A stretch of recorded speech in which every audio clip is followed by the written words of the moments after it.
As to her personally knowing Samuel Uy, hindi namin napag-usapan pa. But with, I think it's open, it's public information naman na kaibigan talaga ni PRRD si Samuel Uy. Now, as to the allegation of him being a drug lord, I think that's, I don't have the facts. That's merely an allegation, no? So we shouldn't conclude anything out of that. Again, unless proven in a court of law, I don't even want to go there and say alleged drug lord. Saka kawawa rin naman kasi yung tao, no, na nadadama yung pangalan. Pagdating dito sa mga perang na banggit kahapon, I think ang sabi ay manager's check.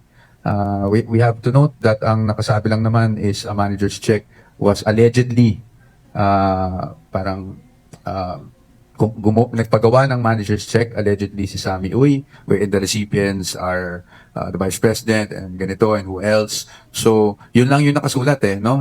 Wala naman dun anything na natanggap talaga nila. And as you know, the vice president already issued a statement denying that she had received any of these amounts of money that were presented yesterday. Now, again, we don't want to get into the details, but those checks, we're confident that we will be able to clarify everything and show the public kung ano talaga yung nangyari sa checks and kung meron man talaga, no, pagdating ng trial.